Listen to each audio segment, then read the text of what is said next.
linear equation, this one, 2x minus yy equals to 7 has a unique solution, two solutions, infinitely many solutions. क्या होगा? Infinitely many solutions. The equation 2x plus 5y equal to 7 has a unique solution if x and y are. अब ये थोड़ा सा ना different सा question हो जाता है कि यूनिक कब आएगा इसका. एक्स और वाई की वैल्यू को आप क्या दोगे? Natural numbers, real numbers, positive real numbers, rational numbers. Natural क्यों?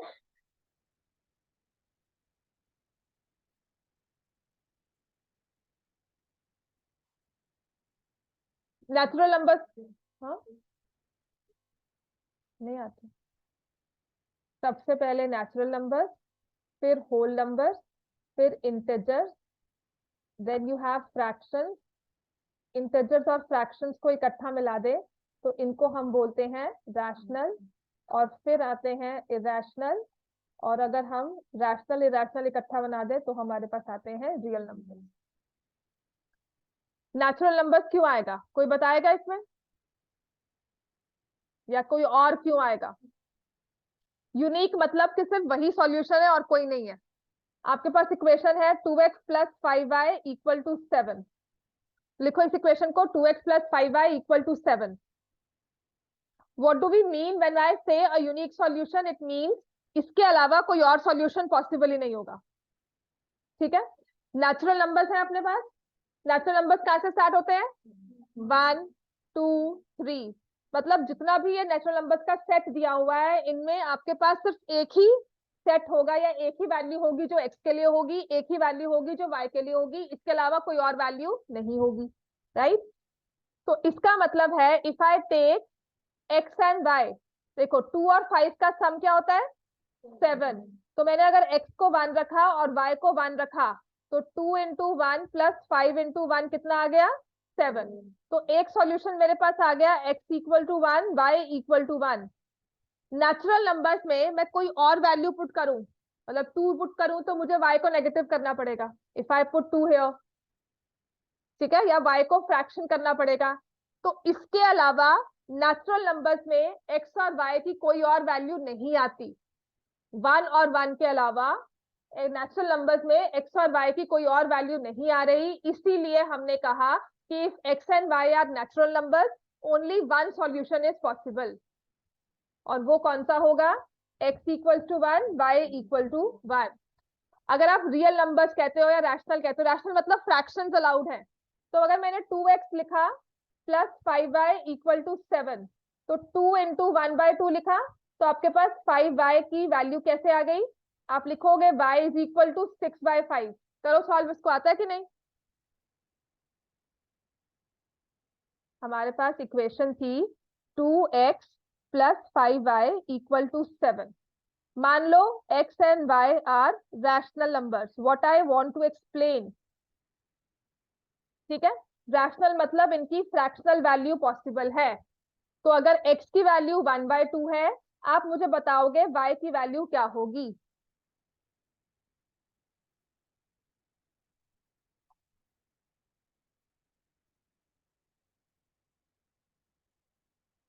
Seven by five, 6/5. पीछे सॉल्व किया है अभी मैंने, फिर आप कह रहे हो 7/5. ये 1 आ गया plus 5y equals to 7. y की वैल्यू क्या आ गई? 6/5. अगर मैं x को I keep it as 5, 5 rational है, तो y कितना आता है?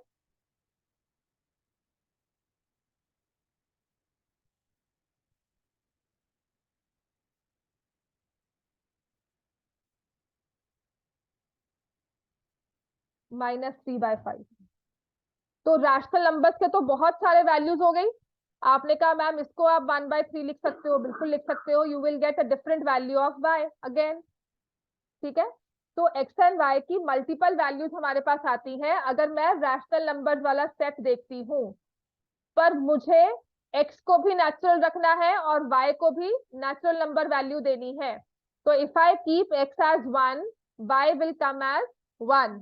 रैशनल नेचुरल नंबर्स में x को मान लो मैं 2 वैल्यू देती हूँ. यहाँ पे मैंने 2 पुट किया, 2 into 2 plus 5y equal to 7। y की वैल्यू तो आई यहां से 3/5, पर क्या वो नेचुरल है? बताओ, क्या वो नेचुरल है? बिल्कुल भी नहीं है। आप कहते हो मैम अच्छा y को दे देते हैं वन वैल्यू, फिर हम देख लेते हैं। तो y को वैल्यू 2 दे दी, सॉरी, y को if I give value 2, 2x plus 5 into 2 is equal to 10। 2x की वैल्यू क्या हो गई? 0। x की वैल्यू क्या हो गई? 0। तो is this x equal to 0 a natural value? No, this is a whole number value. Natural numbers में मेरे इस सेट के अलावा, इस कॉम्बिनेशन के अलावा कोई और कॉम्बिनेशन बनता ही नहीं है। अगर मैं एक को नेचुरल वैल्यू देती हूँ तो दूसरी कोई और वैल्यू आती है, चाहे वो रैशनल हो सकती है, चाहे वो होल नंबर हो सकती है, या इंटीजर हो सकती है। समझ में आ गया? So if x and y are rational, then only the value possible would be 1 1, और इसके अलावा हमारे पास तभी यूनिक सॉल्यूशन आएगा। समझ में आ गया? Next question number 3। ऐसे वाले क्वेश्चन ये वाले पेपर में आ जाते हैं। 2 0 is the solution of the equation 2x plus 3y equal to k. Find the value of k.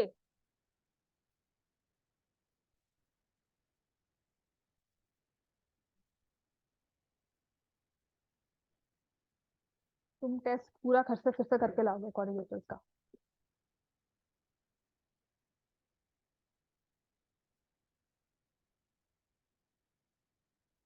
क्या होगी x की वैल्यू? k की वैल्यू सॉरी 4। ठीक है, नेक्स्ट करो। Any solution of the linear equation in 2 variables is of the form.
क्या होगी?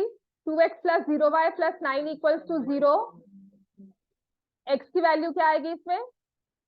-9/2। y will be any value, तो उसकी जगह हमने इससे क्या शो किया हुआ है? m। ठीक है, तो हमारा आंसर होगा option number A. Graph of the linear equation cuts y axis at point.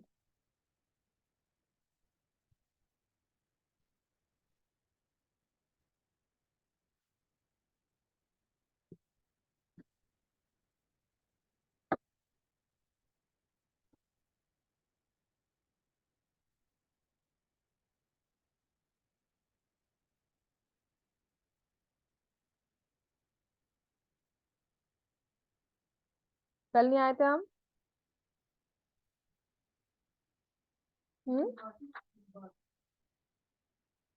चलिए, बाहर से चेयर होगी, देखना है पड़ी होगी रेड वाली चेयर, तो लेकर आओ।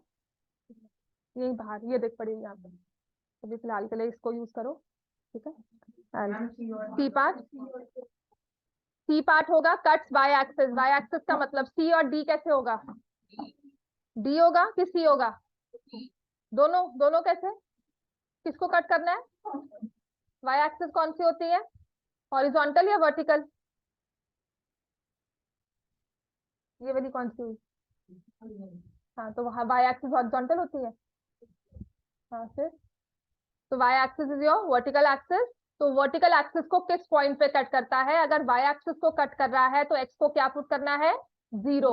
तो वाई की वैल्यू क्या आएगी? 2। Point will be 0 2। एक लाइन वाई एक्सिस को दो पॉइंट पे कट नहीं कर सकती। एक सिंगल लाइन वाई एक्सिस को एक ही पॉइंट पे कट करेगी, दो पॉइंट्स पे नहीं कट करेगी। Next, x equal to 7 in 2 variables can be written as, x equal to 7 2 variables में शो करना है तो क्या लिखोगे? एक्स का कोएफिशिएंट क्या है इस केस में? आप लिखते क्यों नहीं हो स्टेटमेंट एक्स इक्वल टू 7 को लिखो, क्यों उसको देख रहे हो कि मैं लिखूंगी तब आप सॉल्व करोगे उसको?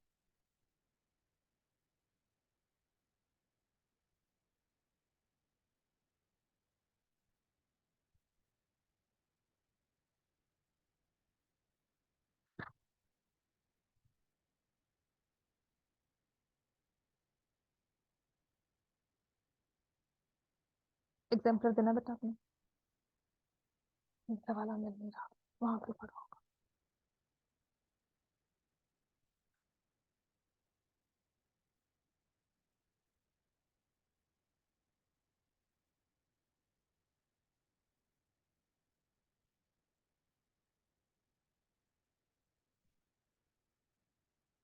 क्या आएगा आंसर?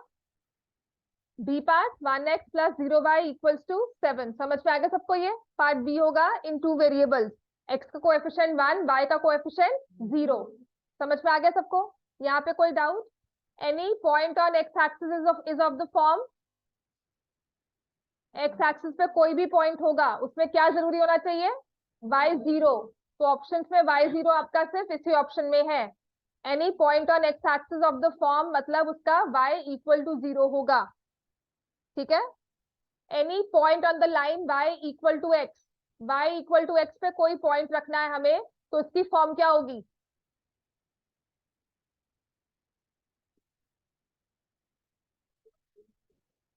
ये ऑप्शन क्लियर है सबको? x भी a y भी a, both are equal, 1 1 2 2 3 3 4 4, so both the values are same. अगर -1 है तो दूसरा भी क्या होगा? -1। समझ में आ गया ये? जसलीन समझ में आ गया हमें? Next, equation of x axis of the form अभी लिखी है मैंने। एक्स एक्सिस की इक्वेशन क्या होती है? y equals to 0। अब ये question number 10, graph of y equal to 6 is a line. कौन सी लाइन बनती है y इक्वल टू 6 में? आपको बतानी है। Line parallel to x axis, parallel to y axis, और कहाँ? पैरेलल टू एक्स एक्सिस कहाँ पर? Distance of 6 units from the origin. Plus में या माइनस में? प्लस में, क्योंकि यहाँ पे दिया हुआ है y equal to 6, plus minus नहीं दिया हुआ। डिस्टेंस 6 का ही रहेगा, लेकिन y इक्वल टू -6 में the equation will come here, the graph will come here. ये y इक्वल टू -6 है, +6 में यहां पर आ जाएगा y equal to +6, this is your origin. समझ में आ गई बात ये? तो मुझे बताया गया है y इक्वल टू 6, तो it's a distance of 6 unit from the origin. अब देखो इसमें ना एक चीज और दी हुई है, वो है इंटरसेप्ट। तो लिखो what is intercept made by a line.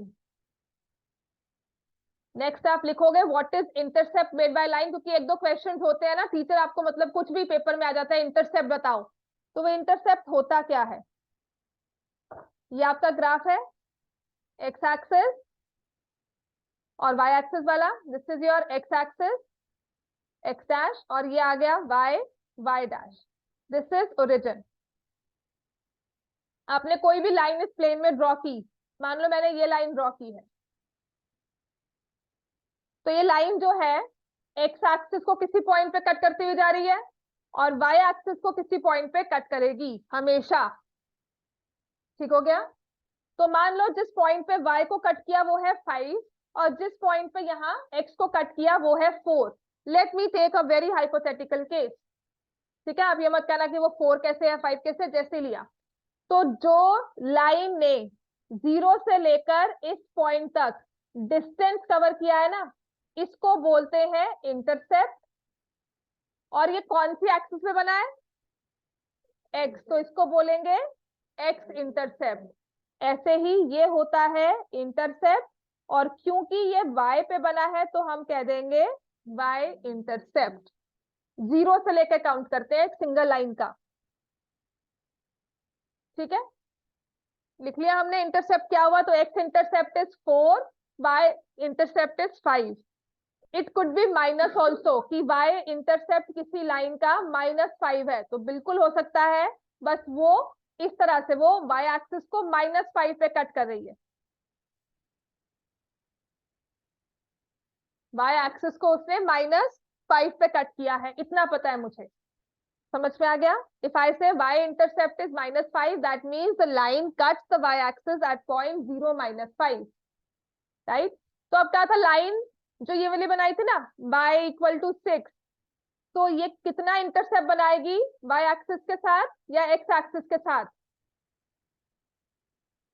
आपने कहा y = 6 का मतलब आपने एक y एक्सिस पे पॉइंट क्या मार्क कर लिया, 6। यहां से फिर आप क्या करोगे, स्ट्रेट लाइन ड्रॉ कर दोगे क्योंकि y = 6 है, ये स्ट्रेट लाइन ड्रॉ कर दी। तो इसका x इंटरसेप्ट कितना है और इसका y इंटरसेप्ट कितना है? क्या इस लाइन का कभी x इंटरसेप्ट हो सकता है? No, x intercept is 0 and y intercept is 6। So a line parallel to y-axis will have y-intercept, not x-intercept. उसका सिर्फ y-intercept होगा, x नहीं होगा। ऐसी अगर ये लाइन मैंने ड्रॉ की है, किसको पैरेलल है ये? y-axis को। तो इसका x-intercept होगा या y-intercept? x-intercept। समझ में आया? किस पॉइंट पे कट किया? मान लो -3, तो मैं लिखूंगी x-intercept इज -3 और y-intercept क्या आ जाएगा, 0। समझ में आ गया ये? ठीक है, कॉन्सेप्ट ऑफ इंटरसेप्ट समझ में आ गया? इस पे 1 मार्क के क्वेश्चन भी आएंगे। तो अब नेक्स्ट 11th क्वेश्चन करो, इसके बाद मैं आपको ना केस स्टडीज करवाऊंगी। After you cover these MCQs कर लो सिर्फ इसके फर्स्ट एक्सरसाइज, फिर मैं केस स्टडीज के क्वेश्चन करवाती हूँ जो आ सकते हैं। तो x = 5, y = 2, सॉल्यूशन किस वाली इक्वेशन का है? सी का। Linear equation has solutions -2, 2, 0, 0, 2, -2। तो इन चारों में से कौन सी फॉर्म होगी, कैसे निकालेंगे? चार ऑप्शंस भी है ना, चारों ऑप्शन में बताना है कि ये 3 सॉल्यूशंस वाली ना कौन सी इक्वेशन है। तो हम क्या करते हैं इसके लिए, सृष्टि क्या करेंगे इसमें, क्या करना चाहिए इसमें? हाँ जी, वैल्यूज को पुट करो। ये आपको -2, 2 दिया हुआ है, तो x की वैल्यू -2, y की वैल्यू 2। इन चारों में से कौन सी इक्वेशन में सेटिस्फाई होती है? ठीक है, देन वी टेक 0, 0। क्या वही इक्वेशन 0, 0 भी करती है? क्या वही इक्वेशन 2, -2 भी करती है? समझ में आ गया? इफ आई टेक यहाँ पर 2, -2, तो 2 यहाँ पे -2, -2, is it equal to 0? No. तो ये जो है इसका सॉल्यूशन नहीं है, यहाँ नहीं आएंगे। अब यहाँ पर 0, 0 आ गया, बट इफ आई टेक -2 नहीं आता। इस वाले में ये दो सॉल्यूशंस आ गए, 0, 0 भी आ गया। तो हमारा आंसर क्या होगा, ऑप्शन नंबर बी या डी?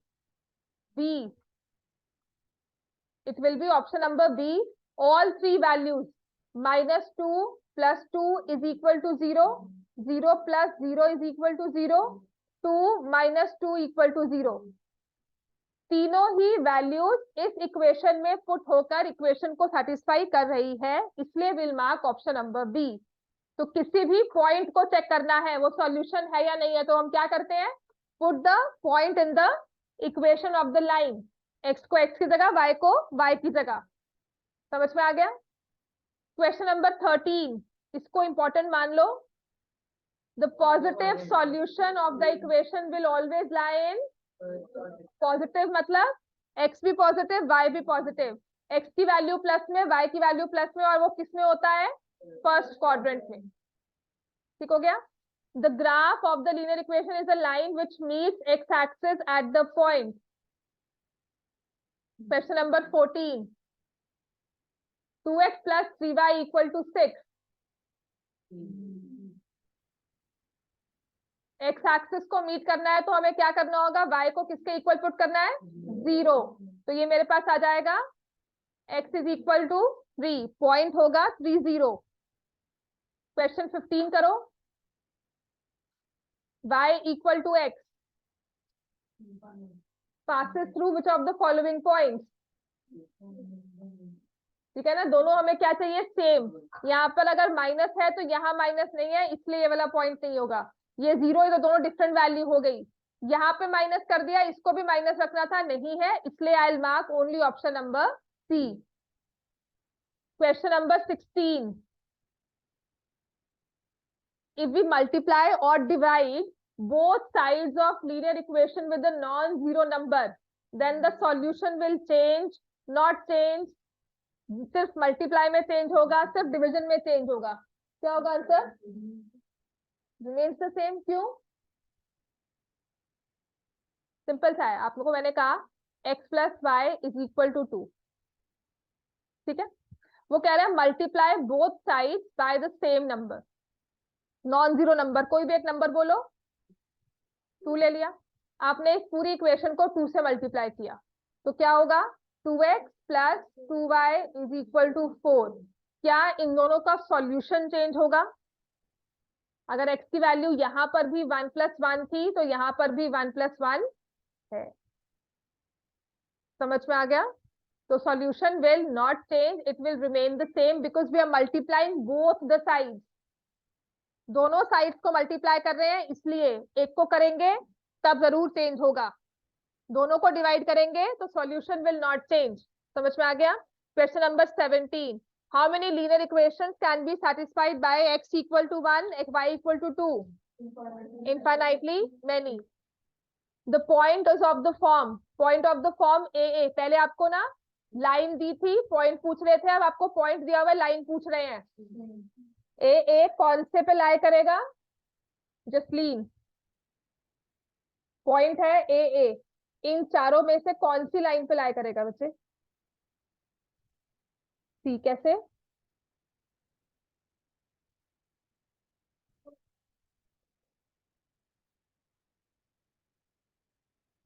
समझ में आ रहा है ना? चलो नेक्स्ट क्वेश्चन नंबर 18,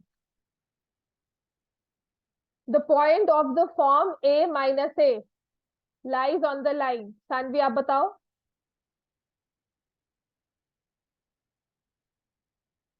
ये वाला पॉइंट जो है चारों में से कौन सी लाइन पे लाई करेगा?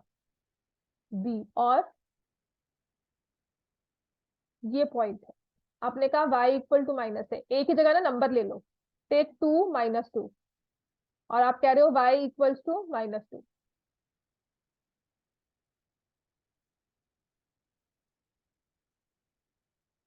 सृष्टि बताओ।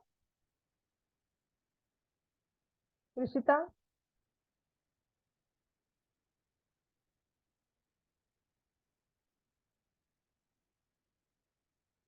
ए पार्ट।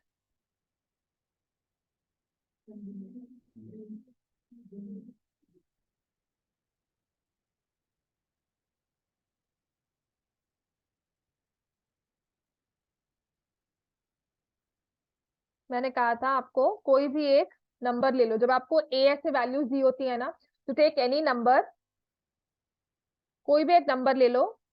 जैसे मैंने कहा let me take a as 2, तो आप एक इक्वेशन बना रहे हो x इक्वल्स टू -2, यही कह रहे हो?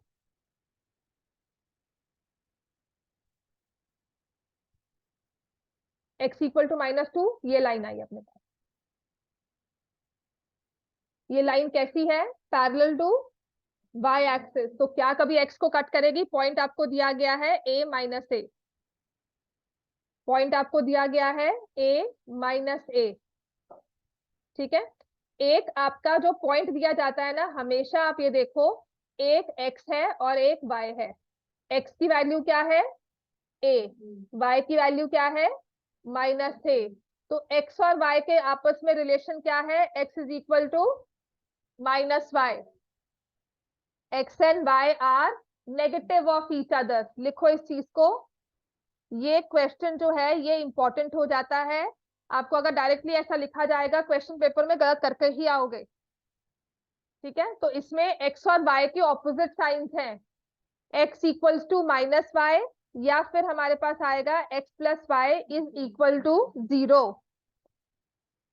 समझ में आ गया? कल नाउ मैं आपको ना केस स्टडी के पेपर्स वो ही भेज देती हूँ, पिक्चर्स भी भेज देती हूँ। लीनियर इक्वेशंस की जो केस स्टडी होती है उसमें द ओनली प्रॉब्लम इज आपको ना इक्वेशन फॉर्म करनी पड़ेगी साथ साथ।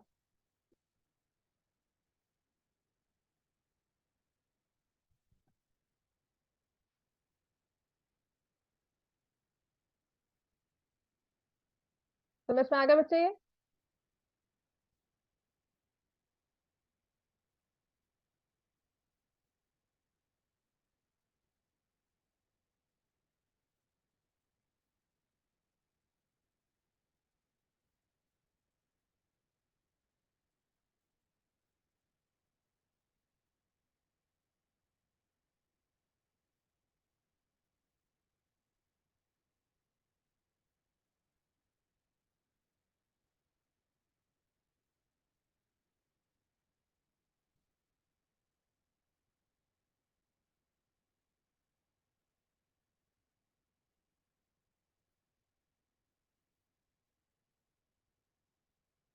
यू हैव योर फोन, तो ये खोल लो, अदरवाइज मैं यहाँ पर ओपन कर रही हूँ.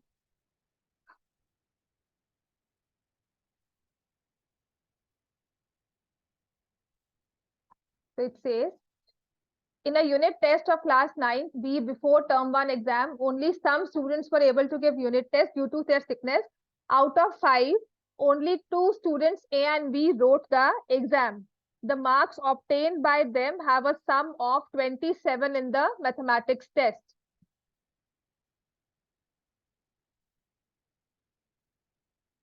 5 में से सिर्फ 2 बच्चों ने टेस्ट दिया, उनके भी जो मार्क्स का सम है वो कितना आया है? 27. What will be the linear equation? ये क्वेश्चंस जो होते हैं ना लीनियर इक्वेशंस के, इनमें सबसे बड़ी मुश्किल यही आती है. ओनली थिंग इज आपको पहले इक्वेशन फॉर्म करनी है इसमें. ठीक है, तो चारों में से उसने कहा है what will be the linear equation of the above situation if marks obtained by 2 students are x and y. क्या होगा answer? x plus Y is equal to 27. समझ में आ गया? If marks obtained by student A are 2 times marks obtained by student B. एक का जो A student है उसके मार्क्स है x, B के मार्क्स है y.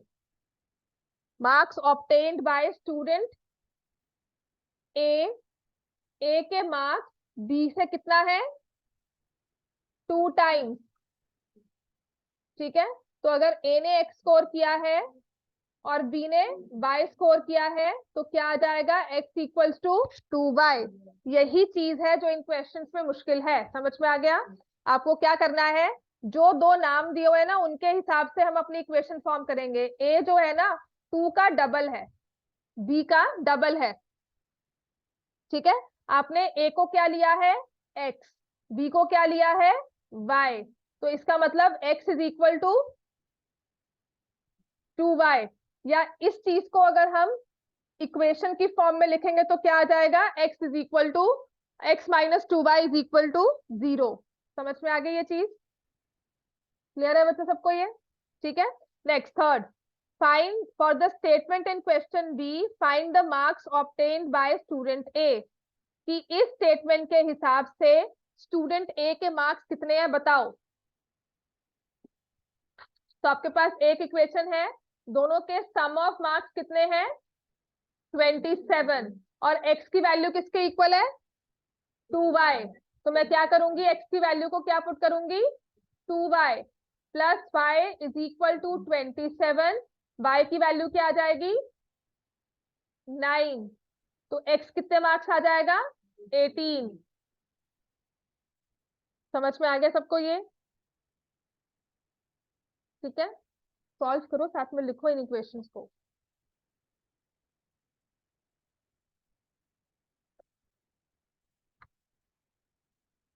For the statement in question A, find the marks obtained by student B.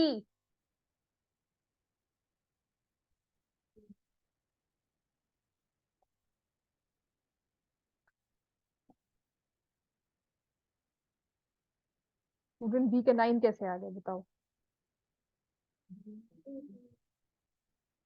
Student ए के 18 थे ना, बी के कितने आएंगे? 9. 16 कैसे आ गए? हाँ, अच्छा.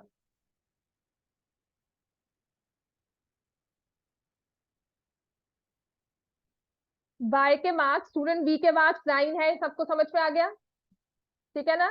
Next, if one more student C came to give the test, then find the marks obtained by student C if he scored 7 marks more than B in science. ठीक है, तो उसने स्टूडेंट बी से कैसे, साइंस में दिए हुए हैं, मार्क्स के दिए हुए हैं, मैथ्स के दिए हुए हैं, can not be determined.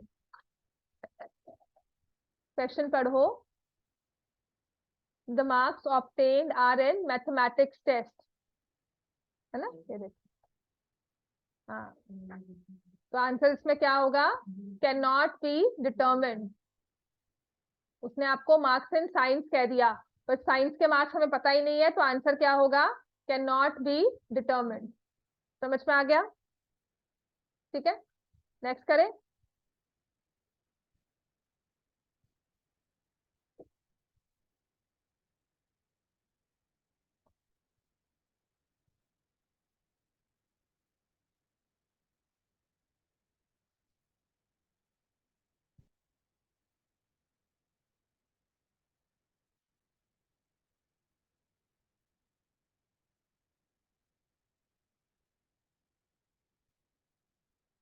parking in a car in a metro city is an ultimate problem this day, especially on weekends. So to cure this, many cities came up with the idea of multi-level parking. So in the mall of Noida, the parking charges are ₹50. Case study का question ना, पहले की 3-4 line से हमें फालतू लिखी होंगी, जिसका हमारे काम से कोई मतलब नहीं है, हमारी मैथ से कोई मतलब नहीं है। ठीक है, तो उसने एक जनरल आपको सिचुएशन दिया होगा, सिनारियो दिया होगा। हमारा काम जो शुरू होगा वो इन सब में, मतलब पैसेज रीड करने मत बैठना कि क्या लिखा हुआ है, क्यों लिखा हुआ है। अपने सिस्टम को, अपनी इंफॉर्मेशन को फिल्टर करना। इसमें लिखा हुआ है the parking charges are 50 for the first 2 hour and 20 per hour for the subsequent hour. ठीक है, ये केस ना बहुत इंपॉर्टेंट सा हो जाता है ये क्वेश्चन, बिकॉज इसमें पार्किंग चार्जेस हमें दिए हुए हैं। This becomes relatively important question. तो देख लेना इस क्वेश्चन को। ₹50 पार्किंग चार्जेस है फॉर द फर्स्ट 2 आवर्स। मतलब अगर एक कार को अगर हम 6 आवर्स के लिए पार्क करते हैं, आप कितनी पेमेंट दोगे या कितना बिल बनेगा आपके पार्किंग चार्जेस का? कैसे निकालोगे? पहले 2 घंटे के लिए हम कितने देकर जाएंगे? ₹50, 20 per hour for the subsequent hour. इन 6 घंटों में से 2 घंटे निकालने के बाद सब्सिक्वेंट कितने बन जाते हैं कि 2 घंटे पार्क कर जाओ, ₹20 ₹50 लगेंगे। उसके बाद से ₹20 पर आवर। तो 4 घंटे में ₹20 के हिसाब से कितने पैसे हो गए? ₹80। तो पार्किंग चार्जेस क्या हो जाते हैं? कितने पे करोगे आप? 130 फॉर 6 आवर्स। समझ में आया? इस ब्रेकअप को लिख लो so that you are able to understand कि ये पार्किंग चार्जेस बने कैसे हैं, क्योंकि इसी चीज को एक्स और वाई में लिखना है। इसी सेम चीज को जब हमें एक्स और वाई में लिखना है, देन प्रॉब्लम आती है कि क्या करेंगे इस केस में।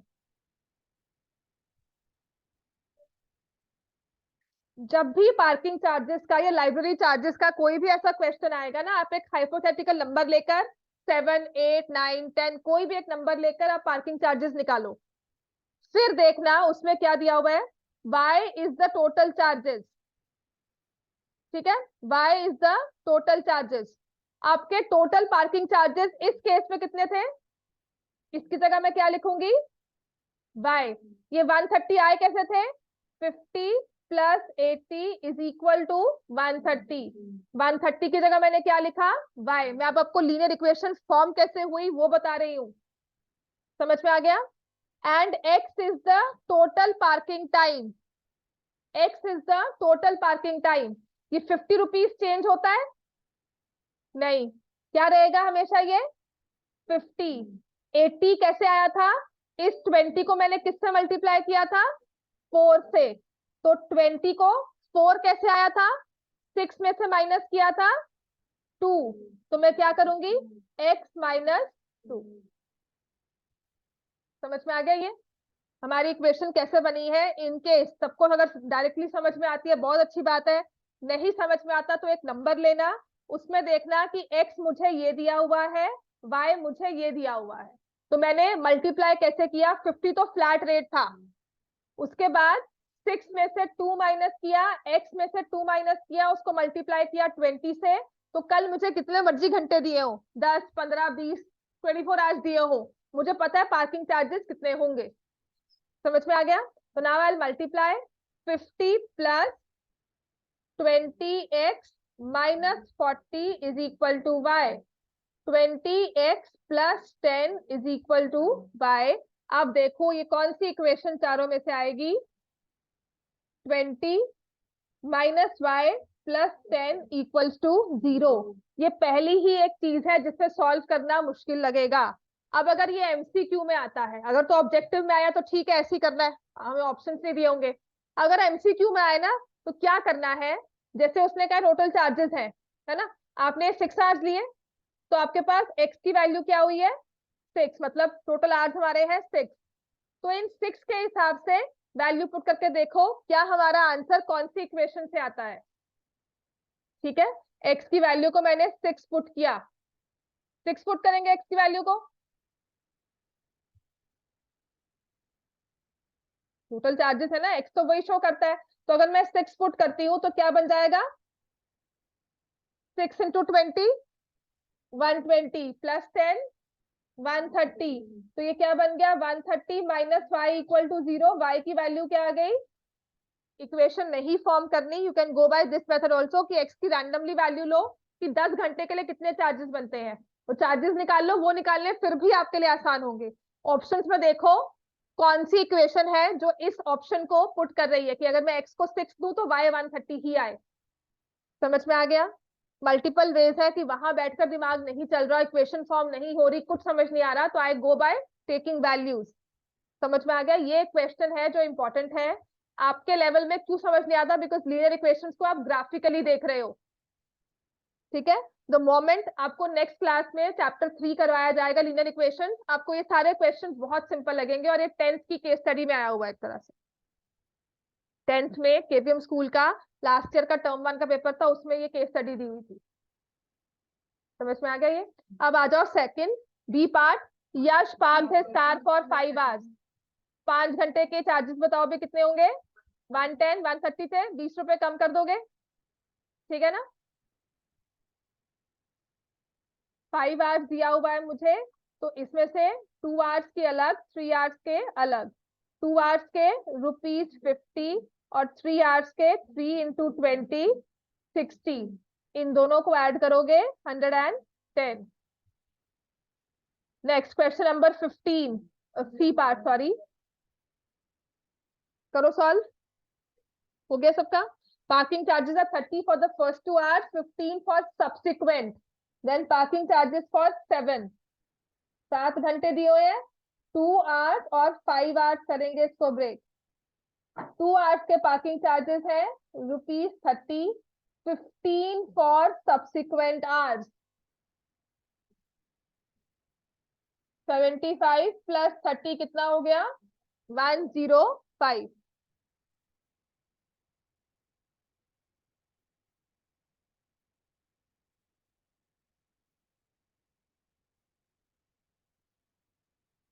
क्वेश्चन नंबर डी पार्ट करो। 10 आवर्स ऑफ जॉब, कितने चार्जेस बनते हैं 10 आवर्स के 105 210। अच्छा, Raju is owner of one of the showrooms inside the mall, and being the staff member, he has to pay only 50% of the amount for 10 hours. 10 hours में आप break करोगे 58 into 20, ठीक है, तो 160 प्लस 50 कितना आ गया आंसर 210। 50% देना है तो 105।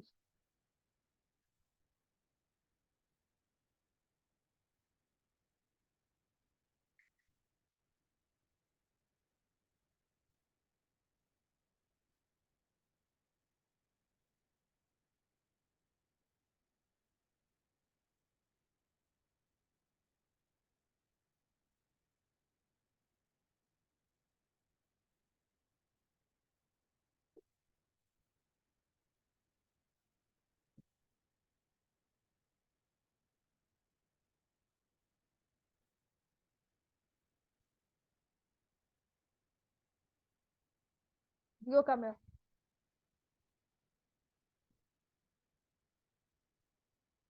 करो इसको solve.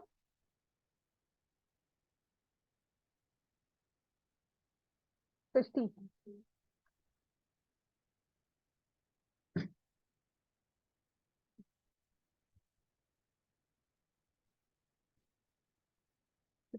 Come. PM Cares Fund is aimed at strengthening the fight against COVID-19. It will further the availability of quality treatment and encourage research on ways to beat coronavirus. Together, let's solve the challenges of the present and protect the future. Banti and Babita contributed a total of ₹750 to the PM Care Fund. मैंने कहा था ना पैसे 5-6 लाइनें ऐसे ही मारी होगी, उसको मत ध्यान से पढ़ना, आपको सिर्फ ध्यान देना है कि आपका नंबर क्वेश्चन कहाँ से शुरू हुआ है। So now consider the money contributed by Banti and Babita. Banti is ₹X and Babita is ₹Y. What is the linear equation for the above situation? अब इसमें ना आपको वो नहीं दिया हुआ है ना, x plus y is equal to 750. If the money contributed by Banti, जो हमने लिया था x, is twice that of Babita, तो इक्वेशन क्या बनेगी?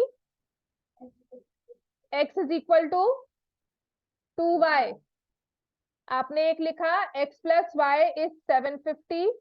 बंटी की मनी थी x, बबीता की थी y। बंटी की money x is equal to twice of y Babita, right. तो हमारे पास हम क्या करेंगे, x की वैल्यू को क्या पुट करेंगे? 2y plus Y is 750, 3y is 750, y कितना आ जाएगा? 250। So what is Babita's contribution? What is Babita's contribution? 250.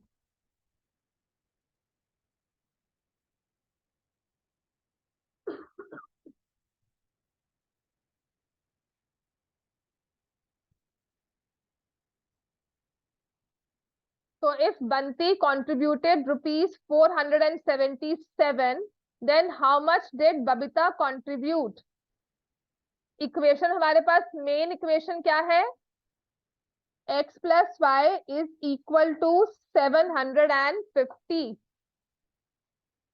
तो एक इसमें वैल्यू है 477 plus y is 750। So what is the value of y? 273। समझ में आ गया? If the difference between Babita's contribution and Banti's contribution is 300, Babita के लिए हमने कौन सा वेरिएबल यूज किया था? y। और बंती के लिए कितना कौन सा वेरिएबल था? x। where Banti's contribution is larger than Babita's contribution, तो हम क्या लिखेंगे? x माइनस वाई या y minus x? Banti's contribution is larger कहा हुआ है, x minus y is equal to 300 और एक दिया हुआ है x plus Y is 750। Solve करो, क्या आंसर आएगा इसका? 450 एंड 300। डिफरेंस तो 150 का आया। तो इसमें हम क्या करेंगे? देखो, x की y क्या वैल्यू क्या हो जाएगी? 300 plus y। Put this value here, 300 plus y is 750, 2y is equal to 450। y की वैल्यू क्या हो गई? 225 और x की वैल्यू क्या हो गई? 525। समझ में आ गया?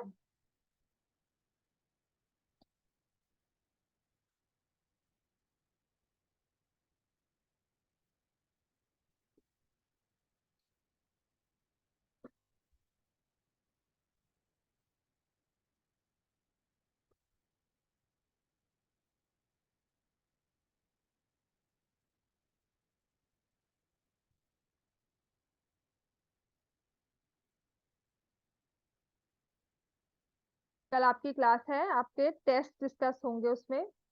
जो आपका पहला टेस्ट हुआ था सरफेस एरिया वॉल्यूम, उसके एक दो क्वेश्चन जो मुझे लग रहा है कि डाउटफुल सबको ही है ओवरऑल, और कल का टेस्ट जो था, ठीक है। I give the test to you, कल दे दूंगी। कल आप साथ में ऐड करिए यहाँ पर, you will see each and every question किसी ने क्या गलती की है।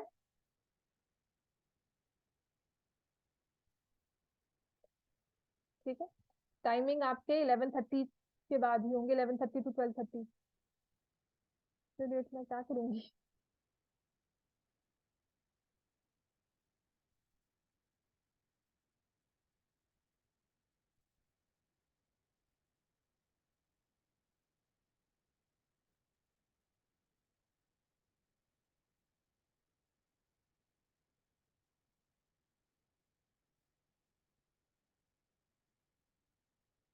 नहीं है क्या?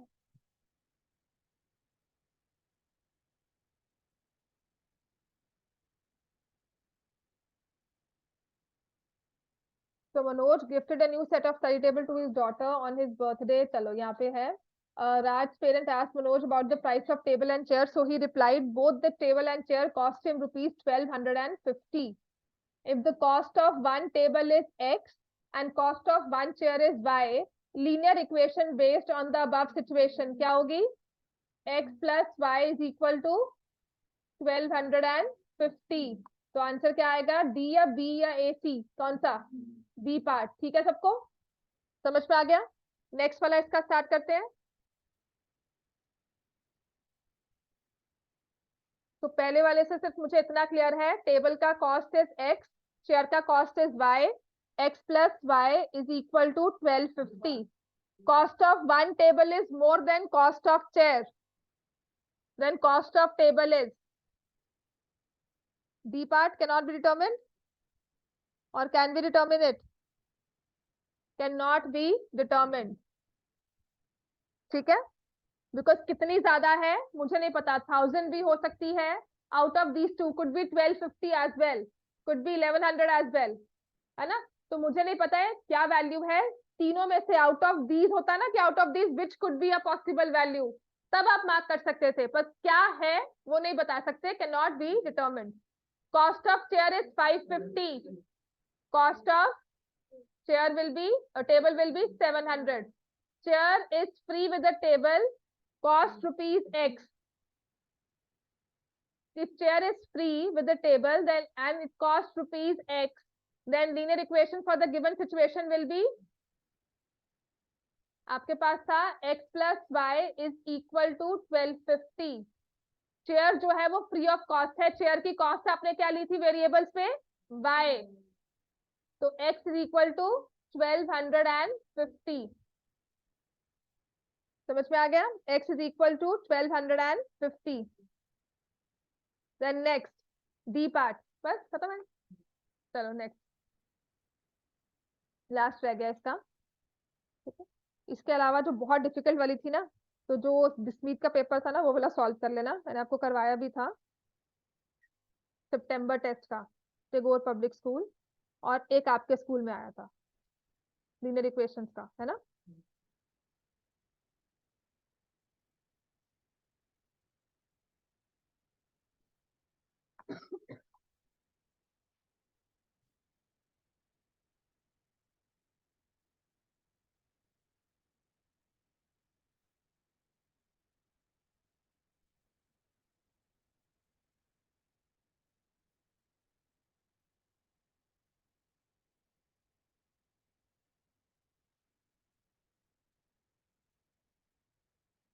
तो यहाँ पर द क्वेश्चन जो हमसे हमारा स्टार्ट हुआ है, it says let Santa Claus brings 3 chocolates for each child and 2 chocolates for each adult present at a Christmas party or Michelle's home along with the Christmas cake. He distributes 90 chocolates in all.